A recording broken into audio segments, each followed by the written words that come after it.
Yo soy de Ciudad Juárez. Allí nací al final de la Segunda Guerra Mundial en 1943, de lo cual estoy muy orgullosa porque es una larga vida. Y esa misma larga vida da la oportunidad de ver cómo evoluciona México, cómo ha evolucionado Chihuahua y toda nuestra sociedad, cómo se van dando los cambios, cómo hay avances y en ocasiones retrocesos. Entonces es un privilegio tener oportunidad de ver tantos cambios en el mundo, en el país y en nuestro estado a lo largo de una vida. Su nombre, su familia. Sí, yo me llamo Marta Lara Alatorre. Mi padre fue notario público en Ciudad Juárez y era un maestro voluntario de la única preparatoria que había en la ciudad. Un hombre sumamente culto y muy inteligente. Y mi madre, maestra normalista, María Sara Alatorre de Laraleos. Y entonces yo creo que considerando las fechas en que nací yo y tengo 4 hermanas, una mayor y 3 menores, mis padres eran puras mujeres y mis padres estaban muy conscientes de la importancia de educar a la mujer. Eran gente de vanguardia y en aquel entonces en Juárez pues no había universidad y realmente pensar en educar a las mujeres en esa vieja sociedad era perder el tiempo y el dinero, porque en aquel entonces se decía, no, no, si la mujer se va a casar, entonces que aprenda a cuidar niños y a cocinar, pero no necesita más. Bueno, nosotros fuimos diferentes y lo vimos a través de los años, la importancia de habernos educado a Entonces, ¿usted mujeres hace profesionistas. su primaria o había jardín de niños? Me mandaron al lado americano a estudiar desde chiquita, precisamente por la falta de escuelas. Mis padres querían que fuera una escuela católica, no había en aquel entonces, no solo en Juárez no había católica, no había en todo el estado, y yo creo que todavía no había en el país, porque era muy pronto después de la guerra cristera. Así es que yo me educo en El Paso, de septiembre a mayo voy a la escuela, ya me quedo medio interna, y en los veranos, en mi casa, con profesores particulares, curso el año correspondiente a México. Entonces, pues estudiaba el año entero por esa razón. Y aparte con mamá maestra, ¿no? Además, sí, que era la que supervisaba todos los estudios. Muy bien. Después de eso, usted estudia, que viene siendo la high school. Estudié, sí, 12 años estuve en Estados Unidos. Terminé mi licenciatura en la Universidad de Nuestra Señora en San Antonio, Texas. Y cuando terminé ahí regresé a trabajar en el municipio de Juárez. Y ahí es donde empieza toda esta carrera, fue la chispa. Estaba de presidente municipal Armando González Soto. Era 1900, bueno, él entró en 65, su trienio fue 65-68. Ah, ¿de qué se gradúa, perdón? De licenciatura en idiomas modernos y literatura. Entonces me fui a trabajar con el presidente municipal como subdirectora de Relaciones Públicas Internacionales, porque eran las relaciones públicas no solo en Juárez, sino con autoridades y la sociedad del Paso. Y estuve allí de 66 a 68. En 68 me fui a trabajar con el Comité Olímpico Mexicano porque estaban buscando en México personas políglotas que pudiesen trabajar en el área cultural de las Olimpiadas. ¿Qué idiomas? En aquel entonces inglés, español y francés. Eran los 3 idiomas que yo hablaba. Entonces me fui a México a trabajar con el Comité Olímpico. Y estuve con el Comité Olímpico hasta que terminó mi contrato y entonces ingresé a la Universidad Femenina. Primero ingresé a la UNAM, pero me salí en 68 también por los problemas. Me dijo mi padre, o te sales o te regresas, escoge. Entonces me fui a la Universidad Femenina y ahí terminé algo que en aquel entonces se llamaba Ciencias Diplomáticas y que era precisamente la formación para ingresar al Servicio Exterior Mexicano. Después esa carrera desapareció y se convirtió en Relaciones Internacionales, que es de una visión mucho más amplia. Ya se puede trabajar en la IP, en el comercio, en diversas áreas, pero en aquel entonces era Ciencias Diplomáticas. En 71 se abre un concurso para ingresar al Servicio Exterior Mexicano y obviamente me inscribo para participar. Era concurso público de ingreso al Servicio Exterior. Ingresamos más de 300 personas, todos estudiantes universitarios, jóvenes, para concursar por 15 plazas, y yo saqué el tercer lugar a nivel nacional.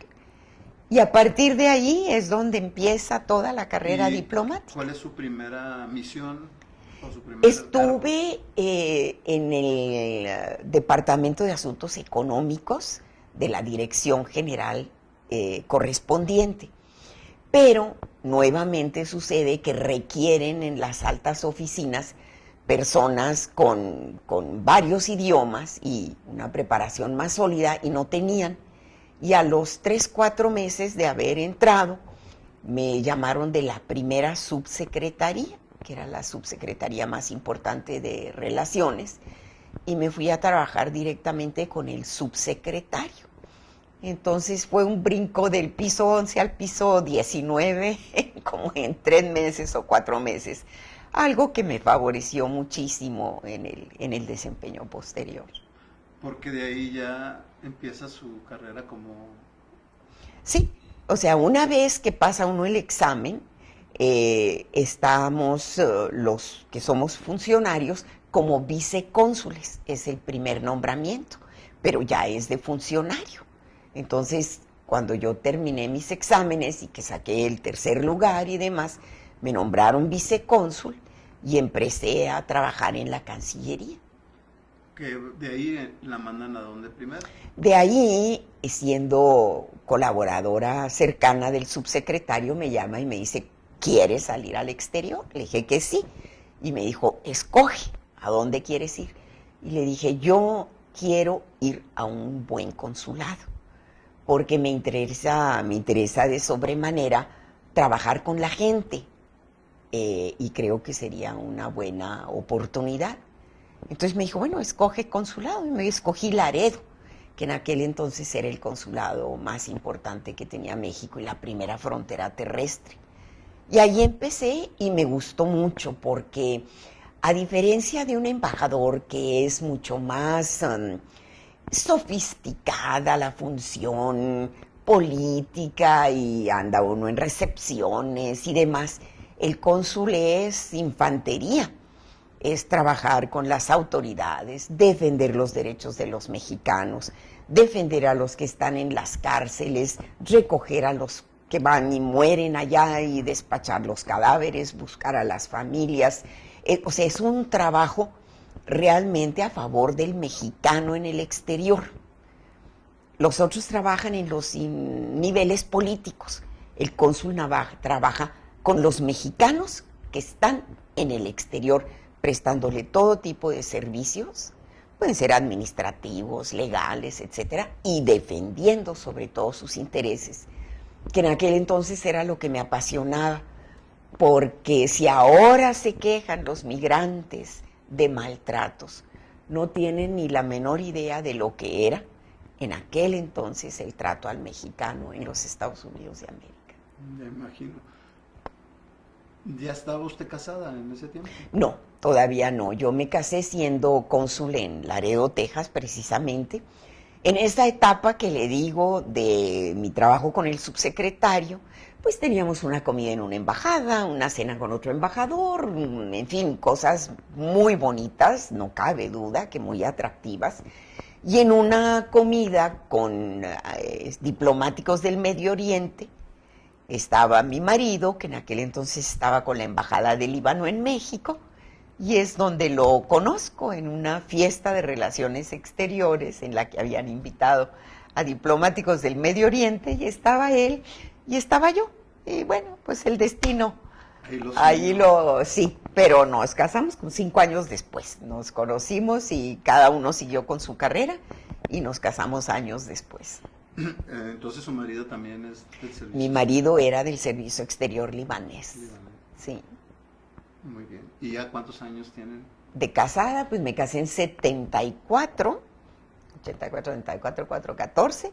Pues vamos a cumplir 40 años el año, en un año y pico.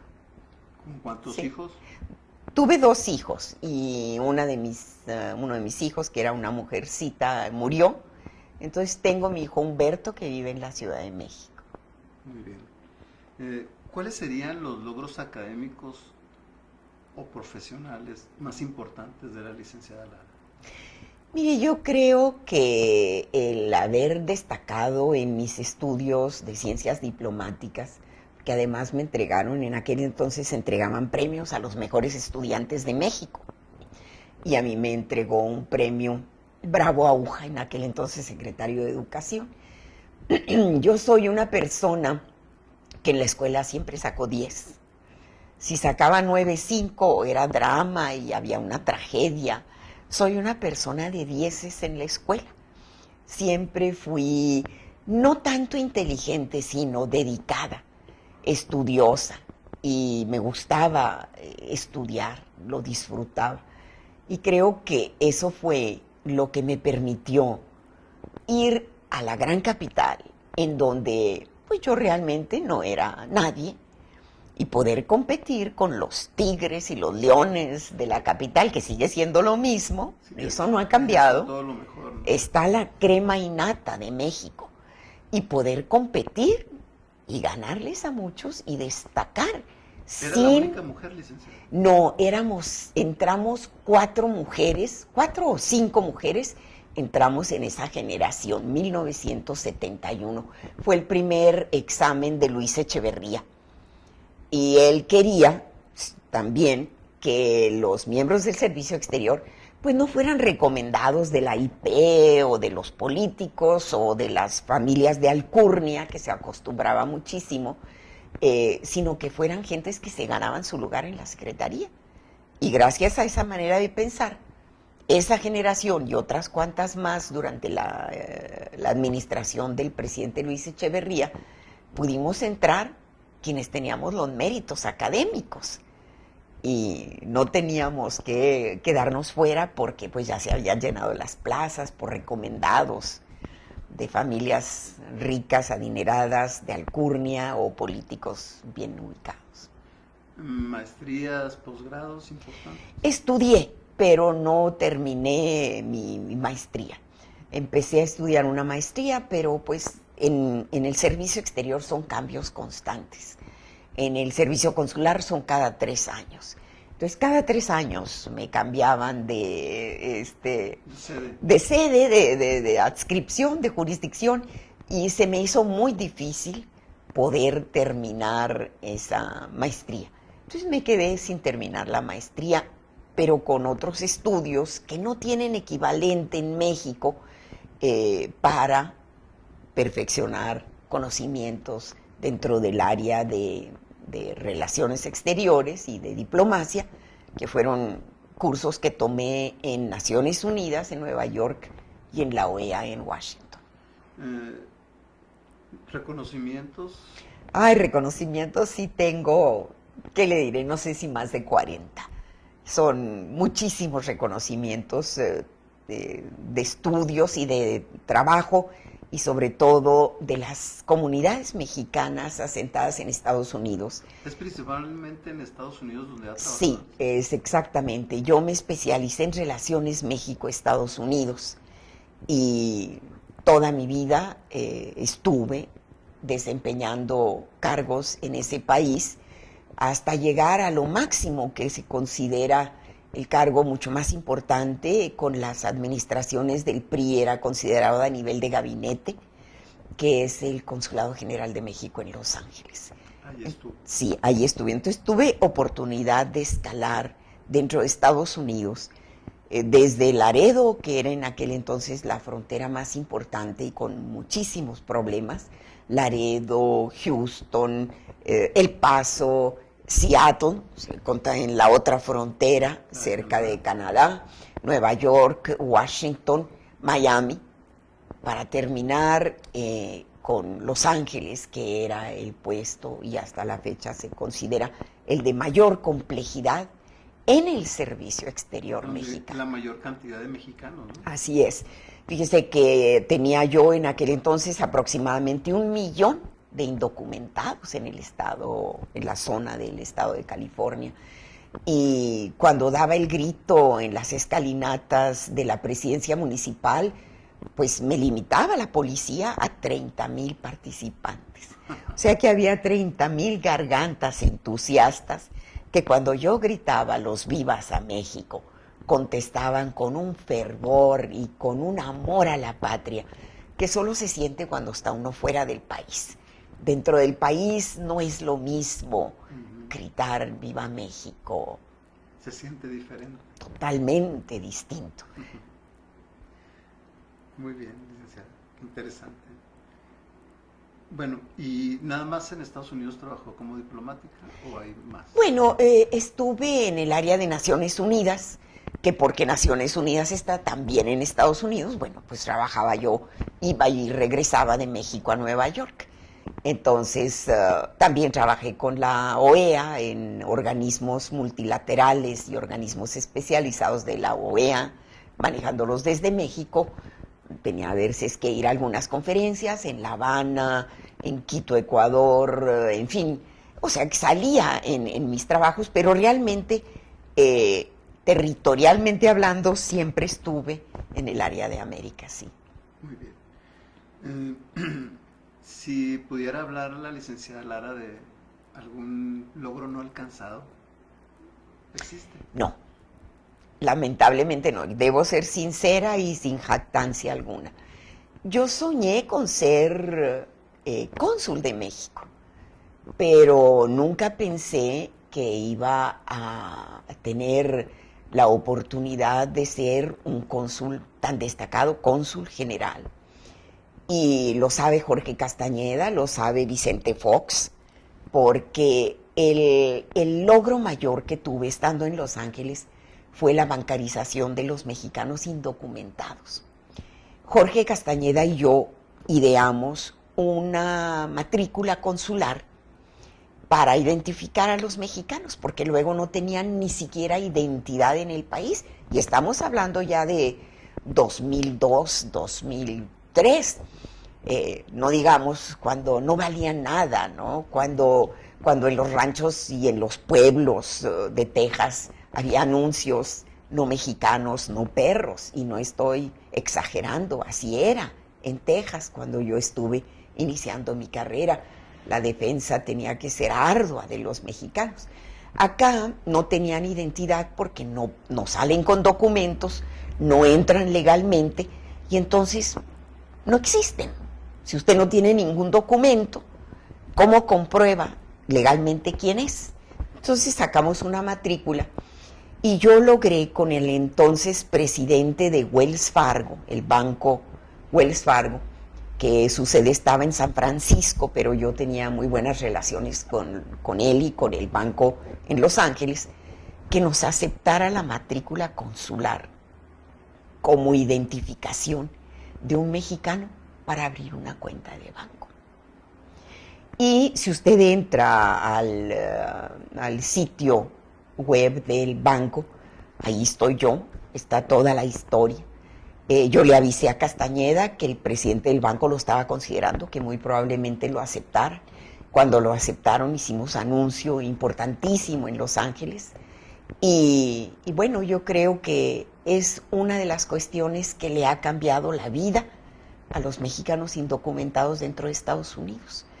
Porque en vez de tener que esconder su sueldo abajo de un colchón, en vez de tener que ir con un coyote que le cambie su cheque y le cobre una comisión de 20%, en vez de tener que sufrir peripecias para su sueldo, que se lo ganaron con el sudor de su frente, pudimos nosotros lograr con Wells Fargo, y después todos los bancos abrieron. Y después, obviamente, los méritos se los han peleado hasta en Chicago, en todas partes. Pero Jorge Castañeda y Vicente Fox saben quién lo hizo. Y Wells Fargo sabe quién lo hizo. Pudimos cambiarle la vida y que pudiera, recibiendo su sueldo, ir al banco y abrir una cuenta. Y después vino y se facilitó todo el envío de las famosas remesas. En las remesas hubo muchas canalladas con los mexicanos. A veces en donde iban a cambiar su dinero, ya los mexicanos aquí, los que recibían las remesas, decían, pues no, ahorita no tenemos dólares, pero llévese una licuadora. O ahorita no tenemos dólares, o está, no, el cambio está.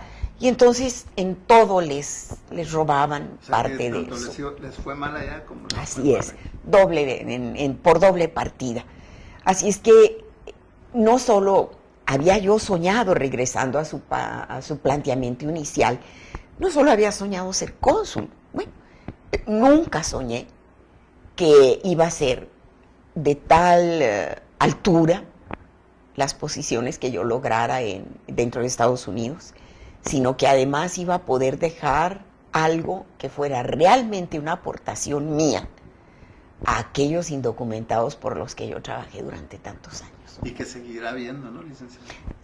Siguen y no veo yo cerca la reforma migratoria en Estados Unidos. Entonces, ellos seguirán necesitando de nuestra protección y ojalá que haya muchos mexicanos en el servicio que quieran trabajar por ellos y que cambien el decir oro y la plata de la diplomacia, que suena muy bonito ir a una embajada, estar en París, y es muy bello, pero quienes nos necesitan son nuestros conciudadanos. Entonces, que trabajan allá. ¿Entonces era más cruel en ese tiempo que lo que sucedió ni comparación. Lo que sucedió hace unos años en Arizona? No, ni comparación.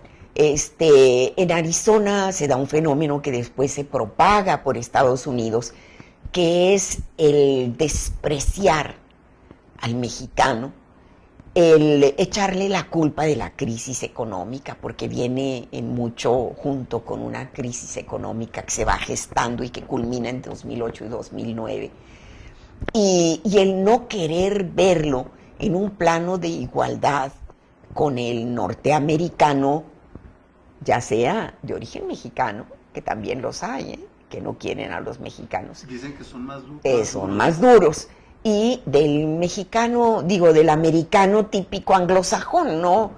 WASP, White Anglo-Saxon Protestant, blanco, anglosajón y protestante, que es lo que marca la gran diferencia, pues desde que Estados Unidos es Estados Unidos y México es México. La discriminación contra el mexicano viene arrastrándose desde la época en que son rivales Gran Bretaña y España. Uh-huh. A nosotros nos vienen a conquistar los españoles. A Estados Unidos llegan a colonizar, que es muy diferente. Los anglosajones, sobre todo, mucho inglés, irlandés, mayoría, ¿no? Etcétera, ¿sí? Anglosajón. Y ellos llegan, a diferencia del español que llegó solo, que por eso se da el mestizaje, el hombre no puede estar solo. Entonces se casó con mexicana, con indígena, y es de donde ya nace nuestra raza, los mexicanos. Ellos no. El colonizador llega con su esposa, con sus hijos, en su carreta y con la Biblia bajo el brazo. Y ellos van ocupando esos territorios por la fuerza. Y lo van desplazando y van exterminando indígenas.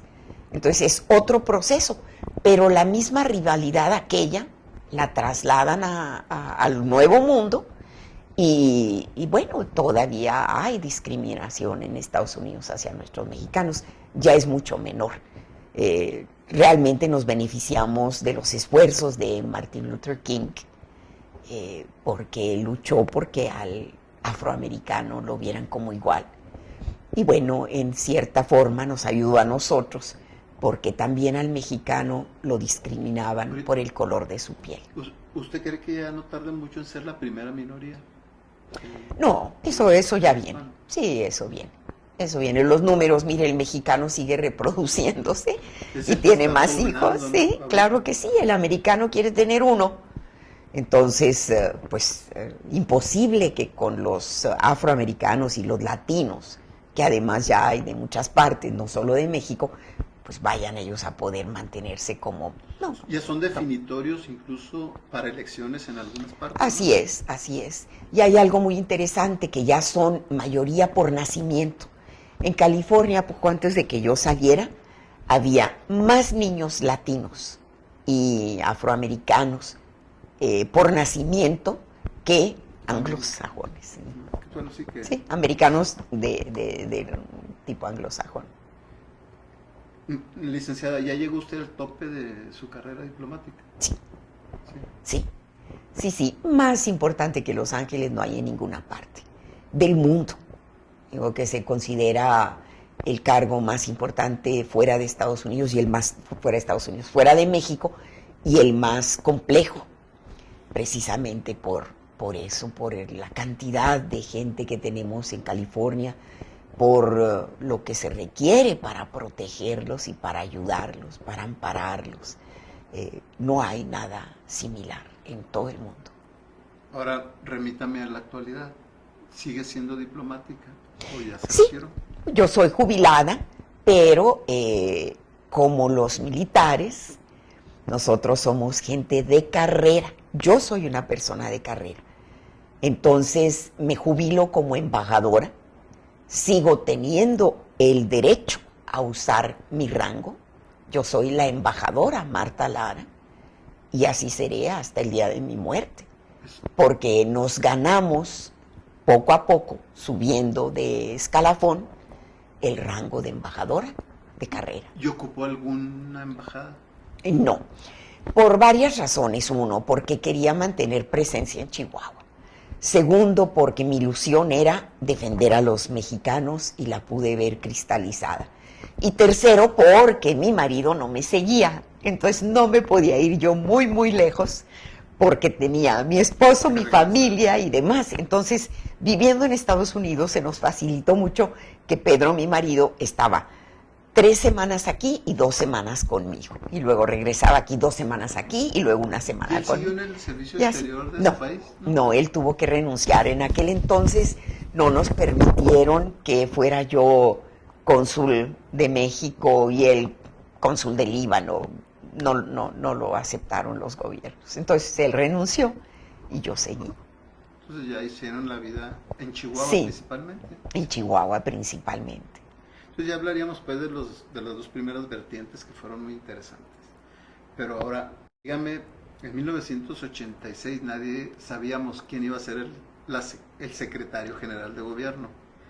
Después por ahí el señor Torres Pereira, que era director del Heraldo, sacó por ahí en alguna columna que venía usted como secretaria general de gobierno. Sí. Platíquenos esa historia. Mire, es muy interesante la vida de las personas. Y esto solo lo puede uno ver cuando ya vivió.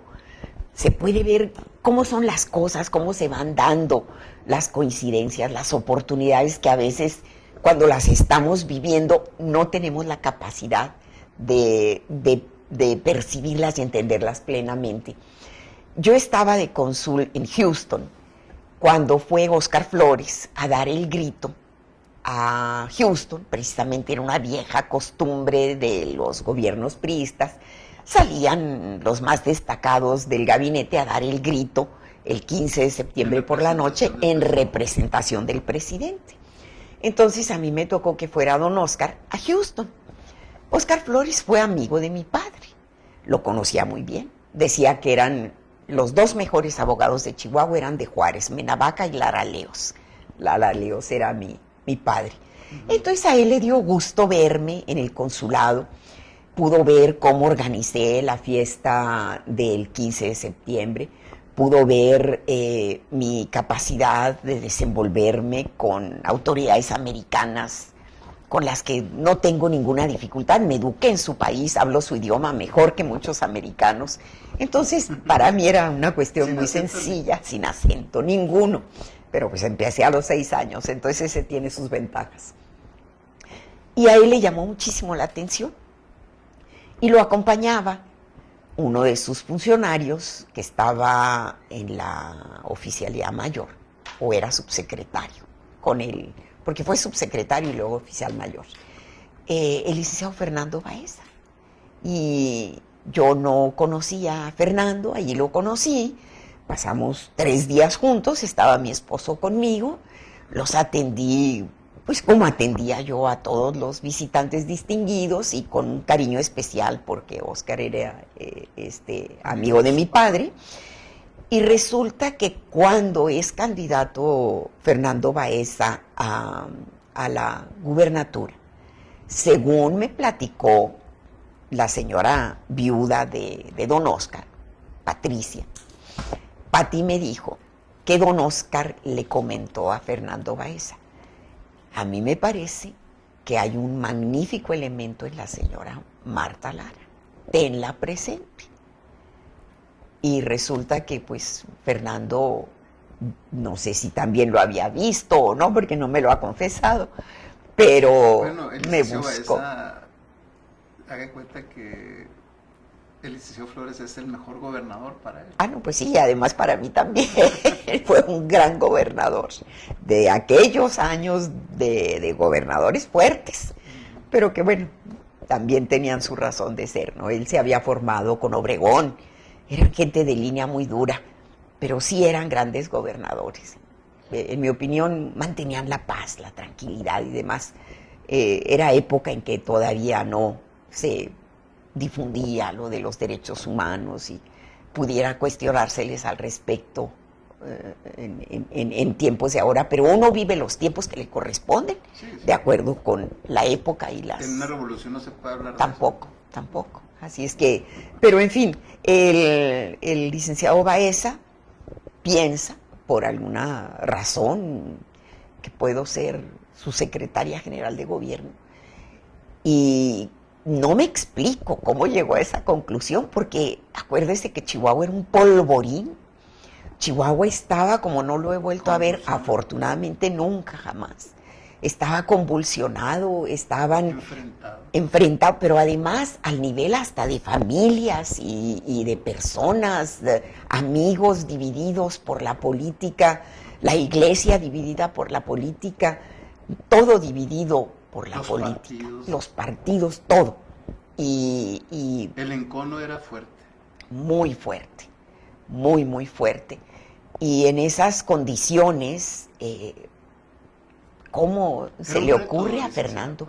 Fue un reto tremendo, porque primero era salirme de lo que yo conocía muy bien y en lo que yo tenía mucho éxito. Yo era una cónsul general sumamente exitosa. En donde estuve, tuve éxito, culminando con Los Ángeles y San Antonio. Sí.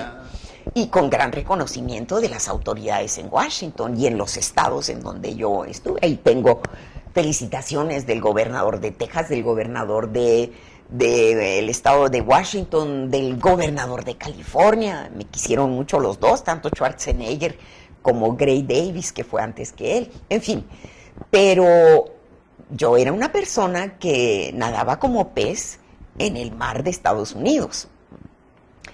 Y la verdad es que sí, fue algo que me causó una gran mortificación, la designación de secretaria general de gobierno, porque era cambiar por completo y en la situación en que se encontraba Chihuahua. ¿Y por qué acepta? ¿Qué es lo que la hace decidir, bueno, sí quiero ser secretaria? Pues en realidad Fernando fue muy inteligente porque me dijo, es tiempo de que hagas algo por tu propia tierra. Mi tierra chica, mi patria chica, Chihuahua, ¿no? Y yo creo que eso fue lo que me convenció. Dije, bueno, efectivamente yo trabajo para México y le he dedicado mi entusiasmo y con mucho talento para trabajar por los mexicanos. Tiene razón el licenciado, hay que trabajar por Chihuahua. Entonces, vamos a trabajar. Muy bien. Llega usted como secretaria general de gobierno al estado de Chihuahua. ¿Cómo es su experiencia ya como secretaria? ¿Qué es para la licenciada Lara haber trabajado tantos años en el servicio exterior y luego estar en el eje de la política después del gobernador, la segunda en jerarquía, la segunda en importancia, la encargada de la gobernación? ¿Qué es para usted encabezar esa secretaría? Fue un reto, como comentamos hace un momento, y creo que no me percataba yo de la capacidad que en ese momento demostré para poder negociar, por ejemplo, con el PAN, que era tan difícil, y poder sentarme con Guillermo Prieto Luján y tratar de empezar a ver cómo podíamos recomponer no solo el tejido social, sino las relaciones políticas con los partidos. ¿Le ayudó su carrera diplomática? Yo creo que sin carrera diplomática hubiera sido muy difícil que esa labor se pudiera hacer. Porque mire, en la diplomacia, cuando falla la diplomacia no queda más que la guerra, que es terrible. Lo hemos visto. La guerra mundial, la guerra de Corea, la guerra de Vietnam, ahora más cercanas, las guerras en el Medio Oriente. Cuando falla la diplomacia no queda más que la guerra, que es algo terrible porque es devastación, sangre, muerte, dolor y lágrimas.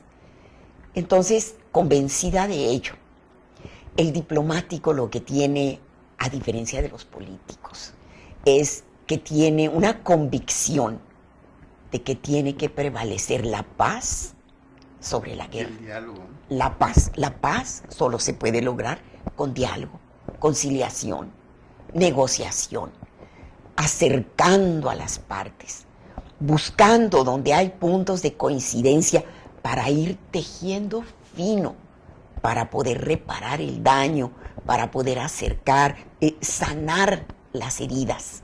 Entonces es un trabajo de diplomáticos, no era un trabajo de políticos.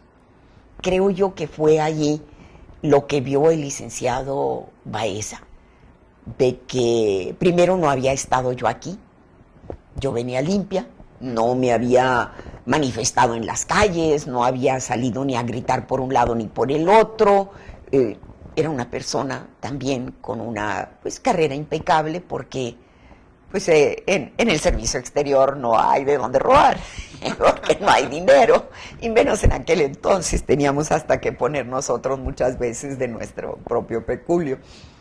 Entonces es gente que está allí por convicción, por amor a la carrera, y una persona así creo yo que era lo que él consideraba que necesitaba. Tuve la gran fortuna de poder también trabajar con la iglesia, porque también era una labor difícil, y trabajar con lo que ahora es el PRD. Bueno, con la iglesia, platíquenos sus experiencias con el obispo Almeida. Almeida. Almeida, fíjese que tuve la suerte de que el obispo de Juárez, Talamás, Sí. había sido también compañero de escuela de mi padre. Entonces, ya ahí tenía yo un reconocimiento de quién era y de dónde venía dentro de la iglesia. El señor arzobispo conocía a mi familia, porque mi familia es de Chihuahua capital, y entonces tuvo la inteligencia y la bondad de abrirme las puertas y de platicar conmigo. Y yo trabajé mucho con el padre Dizán, Vázquez. Nos entendimos muy bien, teníamos muchísimas cosas de qué platicar, porque yo me formé en un colegio católico, en aquel entonces teníamos que estudiar latín, conocía yo bien la doctrina, etcétera, y él pudo tenerme confianza, y fue, junto con otros actores, pudimos ir avanzando también en la relación con la Iglesia Católica de Chihuahua. Bueno, y luego ya su relación con el PRD. Mi relación con el PRD, que también es algo de lo que yo me sentía muy, muy, muy orgullosa, porque hay que entender lo que es la ideología. Todos creemos en algo, pero pueden ser diferentes maneras de acceder a lo mismo. Dicen que todos los caminos llevan a Roma. Bueno, quizá el desarrollo económico y social pleno de México es Roma. Entonces hay muchos caminos para llegar, y el PRD tiene el suyo, y hay que respetarlo. La izquierda tiene su manera de pensar y su manera de concebir cómo llegar a ese México que todos queremos. Otra cosa que lo ayudó es que usted no era priista, licenciado. Sí, sí era, pero era de una mente muy abierta. Esto que le digo, pensar que para que la democracia funcione se necesitan partidos políticos fuertes y que a nosotros no nos conviene que se derrumbe el PAN, que se derrumbe el PRD, no, ni aquel entonces ni ahora, porque son los partidos fuertes los que pueden ir incitando la participación del ciudadano, que tiene sus opciones, pero fortaleciendo también pues lo que es la oposición, que es necesaria dentro de un gobierno para que una democracia funcione. Algo que represente la forma de pensar de diferentes grupos en la sociedad. Usted hizo mucho capital político como secretaria general de gobierno aquí en Chihuahua. Sí. Incluso se le mencionó para otros cargos de elección, incluso de elección popular. ¿Por qué no los aceptó, licenciada? Mire, primero no lo busqué. Debo ser sincera, nunca busqué ser gobernadora. Pero además de que no lo busqué, en donde estaban las decisiones, al nivel de las decisiones, pues tampoco tenían mucho interés por mi persona. Entonces, ni lo busqué, ni me buscaron. Y no se dio. Pero sí tuve, quizá de haber pensado yo de otra manera y luchado por eso. Quizá una diputación, una senaduría. Sí, no, es más, ni lo busqué, por eso me regresé yo. Dije yo, misión cumplida, cumplí. Y mire que es difícil salir bien de esos cargos. Yo salgo a la calle con mi frente en alto. Incluso me comentaba que es la primera mujer y tal vez el único funcionario que cumple los 6 años. Sí, porque si usted estudia la situación de las secretarías generales de gobierno en las entidades, pues duran 2 años y cambian, 3 años y cambian. Mujeres no hay muchas, si es que hay, creo que ahorita no hay ninguna.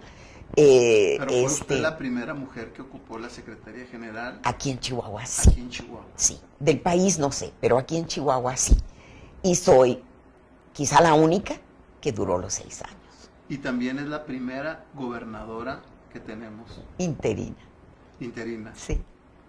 Que no, ya no ha vuelto a propiciarse esa situación. No, ya eso no ha vuelto a ocurrir. En aquel entonces salió el licenciado Baeza y entonces tenía que, por el periodo que iba a estar fuera, por el tiempo que iba a estar fuera, tenía que designarse conforme a la ley un gobernador interino. Y por ministerio de ley. Por ministerio de ley. En el secretario general de gobierno.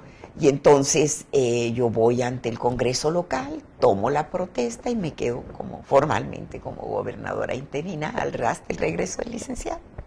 Muy bien. Entonces, ¿jamás le volvió a llamar la atención la política? No.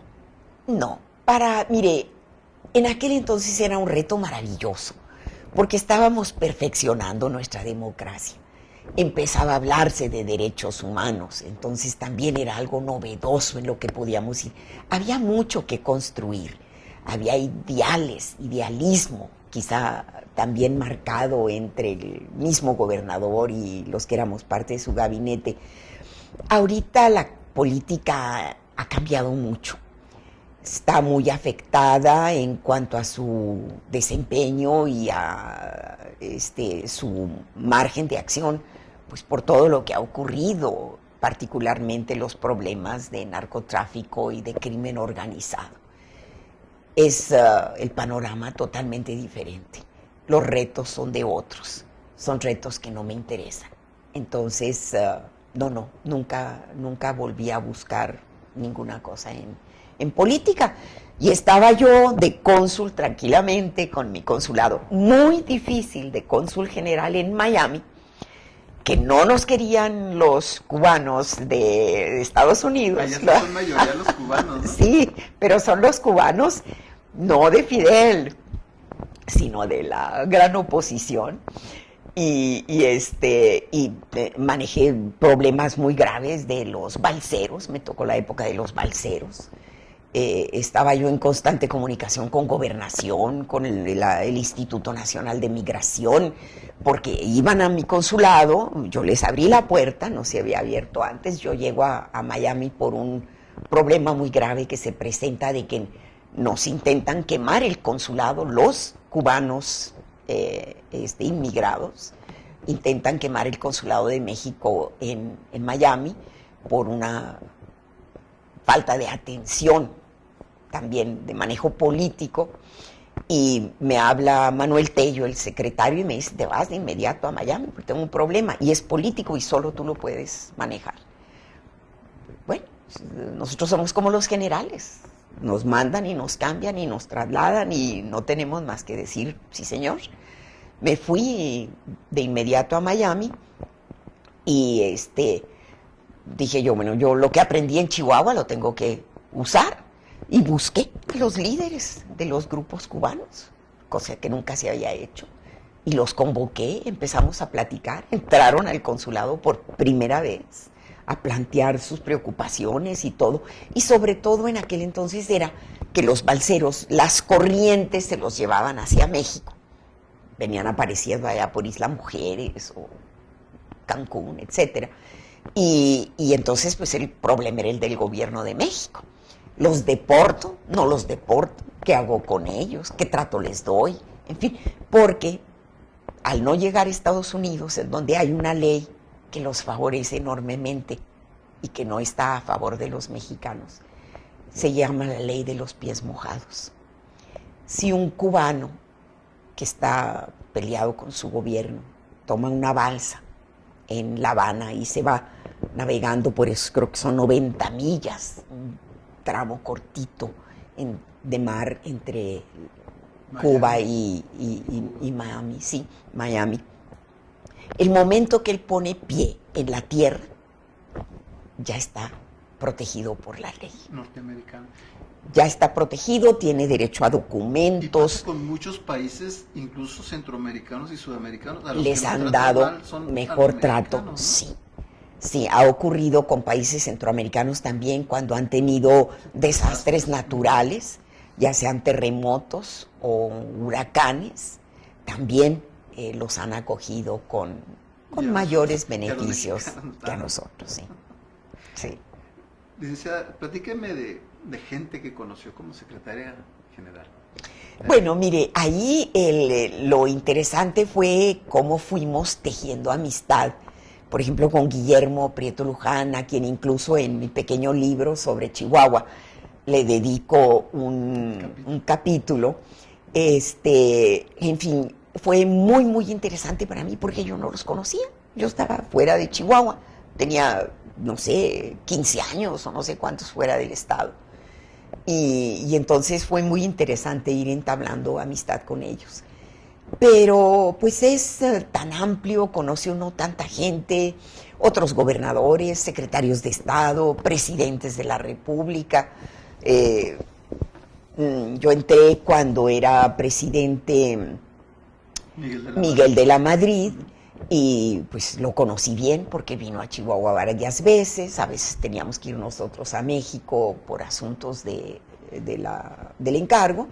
Después conocí muy bien al presidente Salinas y fue el que me hizo embajador.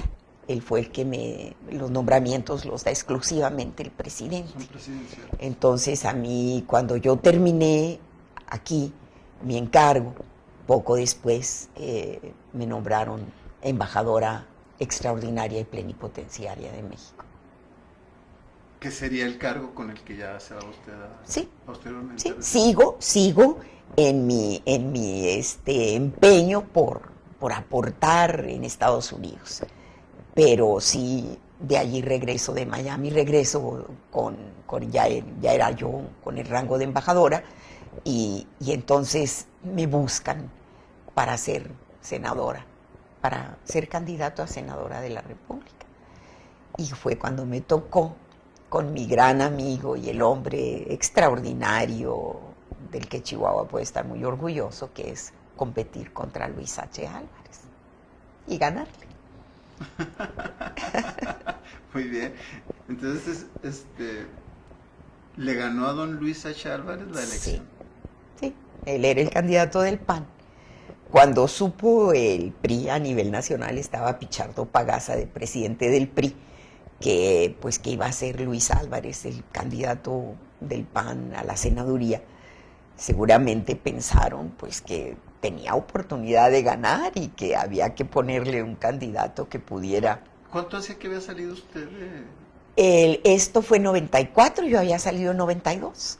O sea que a los 2 años. Sí, sí.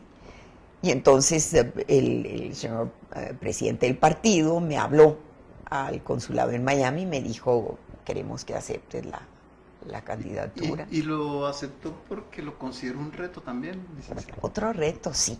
Y ese consideré que era un reto muy bonito, porque en el Senado de la República podía yo tener realmente un campo muy importante de acción, siguiendo relaciones México-Estados Unidos, que eran las que me apasionaban, y hasta la fecha, y en el Senado, que fui presidenta de la Comisión de Relaciones Exteriores para América del Norte, que es la más importante del mundo.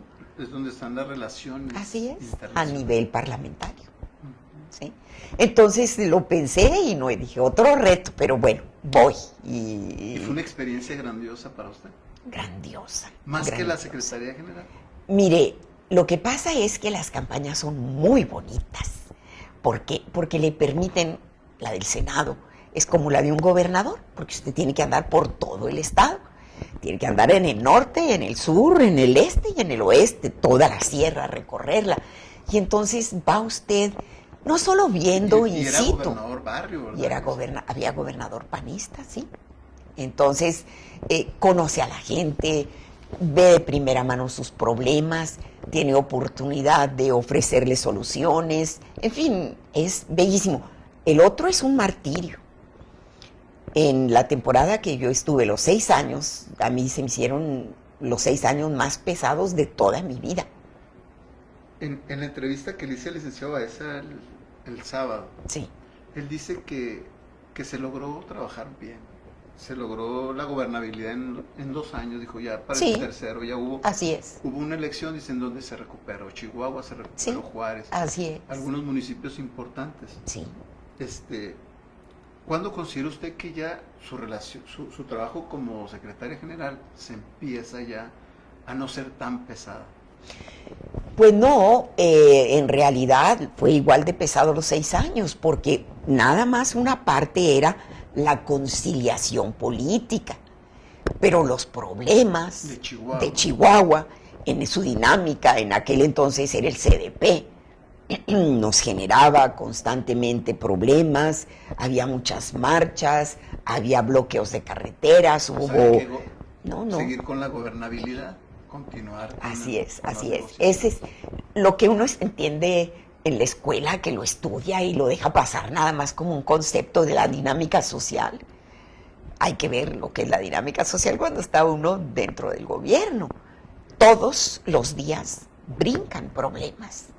Es un eterno resolver problemas.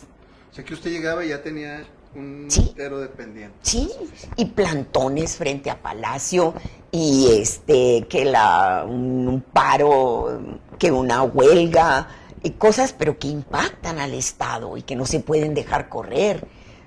Tuvimos problemas muy serios, muy graves a lo largo de los 6 años, que son parte de eso, de la dinámica social.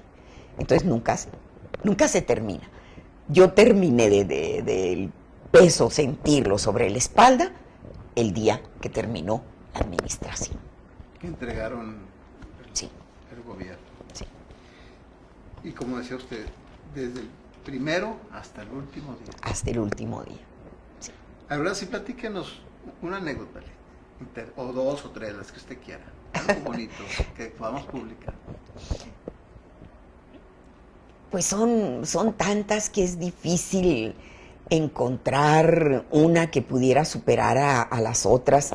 Quizá muy impactantes momentos difíciles de toma de decisiones inmediatas, de constatar lo que es trabajar en equipo, de constatar cómo reditúa tener buenas relaciones con todos los ámbitos, incluido el militar dentro de la ciudad capital. Quizá una de las experiencias más estrujantes, porque no bonitas, no son bonitas las de la Secretaría General de Gobierno, fue la fuga de la penitenciaría que me tocó vivir en 1991. Sí, cuando la fuga de Ramón Parga para la Así es, había un narco de aquel entonces también. Se apellidaba de Camargo. De hecho, la idea era que él se fugara y al fin no lo logra, ¿no? Sí. Total que Levario.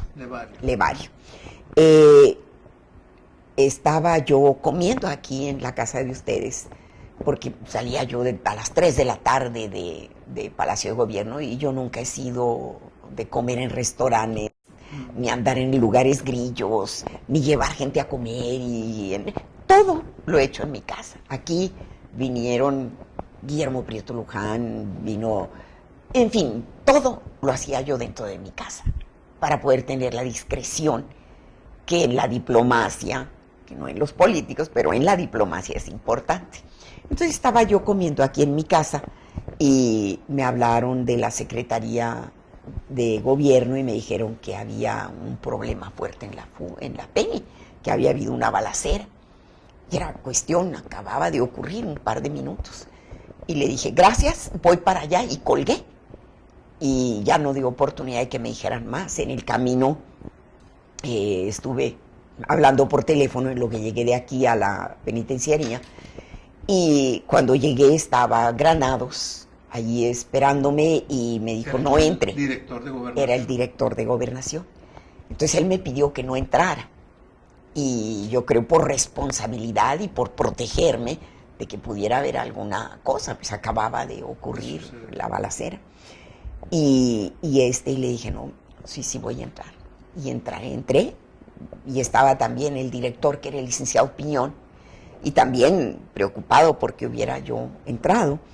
Y ya vino y se presentó el de la quinta zona, que ya habían acordonado los militares la zona, y el procurador. En fin, nos juntamos en la oficina del director. ¿Quién era el procurador en ese tiempo? José Miller Hermosillo, que era un procurador fuerte, sí, de carácter, de mucho carácter. Y empezamos pues a trabajar en lo urgente. Allá adentro el gobernador andaba afuera, llegó pocas horas después, pero allí es en donde se toman las decisiones, y no se puede pensar ni en la comodidad, ni se puede tener miedo, porque entonces ya no le va a servir usted a su sociedad. ¿Usted tomó la decisión? Tomé la decisión de irme y de estar en el lugar, y allí dar las instrucciones que fueran necesarias, coordinar tanto a las policías como a los militares, todo, estando adentro con mi jefe de gobernación y con el procurador. Y ahí estuvimos en la oficina de Piñón. Estaban todavía los cadáveres, estaba la sangre, estaba el asesino de Arareco.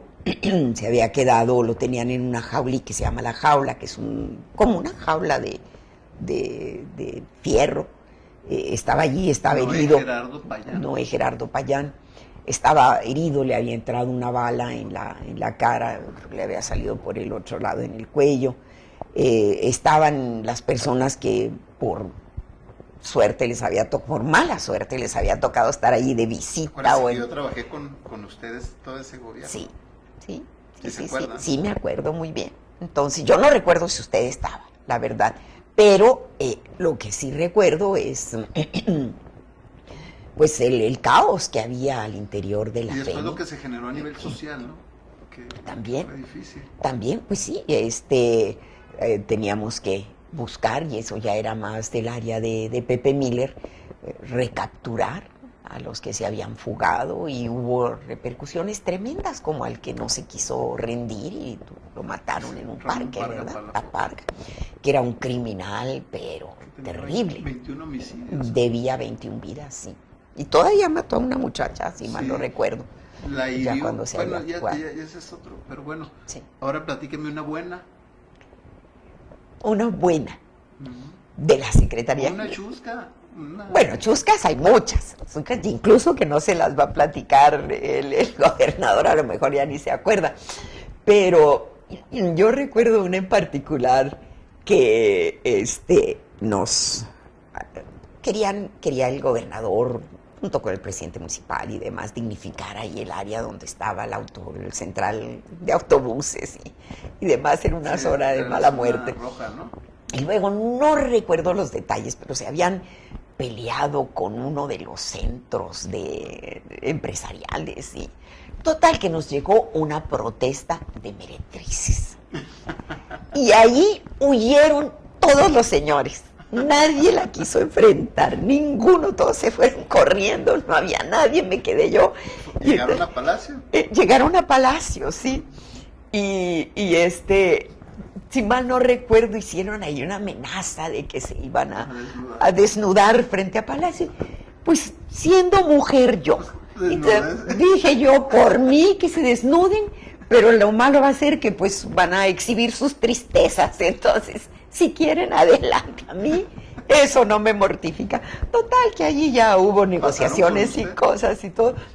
No pasó conmigo, pero fue algo que de momento a algunos preocupó por ser varones y a mí por ser mujer, pues me dio risa, ¿no? Se quieren desnudar, por mi parte, pues que se desnuden, encantada, nomás que aquí van a exhibir sus tristezas en vez de sus glorias.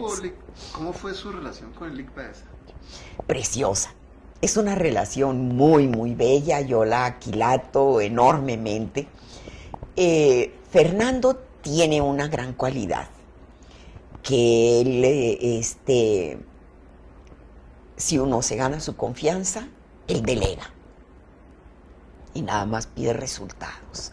Entonces, por ejemplo, a mí me delegó las audiencias públicas, que eran, yo me plantaba en el Palacio de Gobierno, en el Salón Rojo, de las 8:30 de la mañana al momento en que se terminaran las audiencias.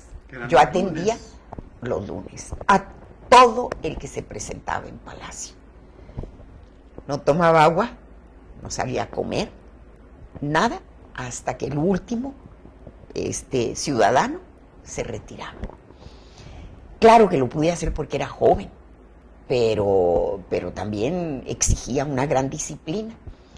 Y esas fueron una experiencia extraordinaria, porque escuchar, atender, derivar los problemas, encaminarlos y luego darles el seguimiento.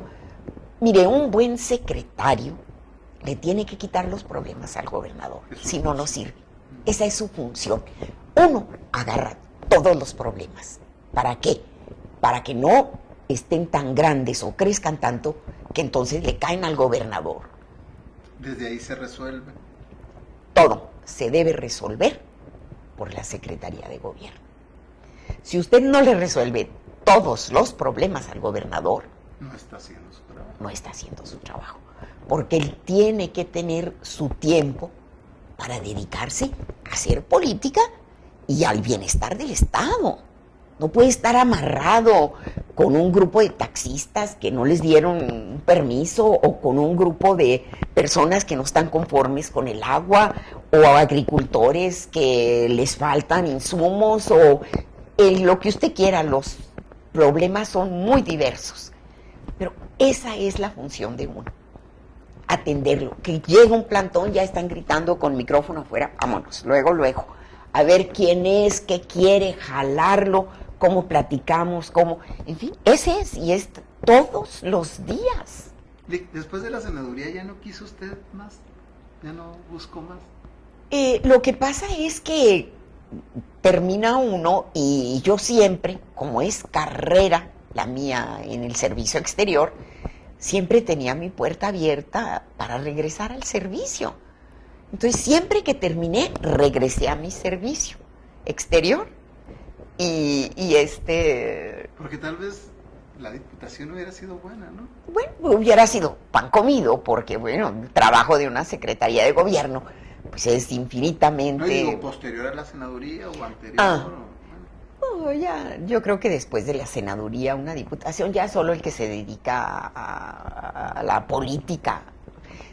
Lo interesante mío es que yo siempre quise ser diplomática y fui política por accidente, ¿Y lo hizo por bien? circunstancia, y lo hice bien. Y le voy a decir una cosa que me encanta, que le pasa también al licenciado Baeza, con mayor razón porque él fue gobernador.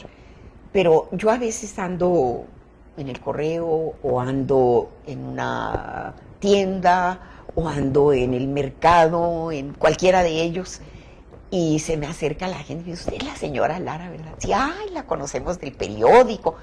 Constantemente me ocurre. Me ocurre que hay gente que me da las gracias. ¿No? Exactamente. Gente que yo atendí durante esos 6 años y me dice, usted era secretaria cuando yo fui a pedirle. Entonces, fíjese que es la regla del boomerang, pero es el boomerang sentimental, porque vuela, atiende uno con buena voluntad a la gente, con ganas de ayudarlos, con ganas de resolverles sus problemas, con educación, con sensibilidad, y años y años y años después se lo agradecen y se lo reconocen. Y eso es muy bonito. Ese es el premio único que hay a hacer el trabajo con dedicación. No es ni el salario. No, el salario no. No es, para nada. Para mí es el no. Poder, no. es el reconocimiento. Cuando a usted lo lleva el salario, está perdido. Porque entonces es chambista. Lo único que quiere es dinero. Cuando usted lo mueve el poder, pues entonces es ambicioso. Y anda buscando usted un lugar. A mí ni el dinero ni el poder me movieron nunca. Y hasta la fecha. Pero sí el bien servir. El bien servir. Porque también hay quien mal sirve. El bien servir, sí.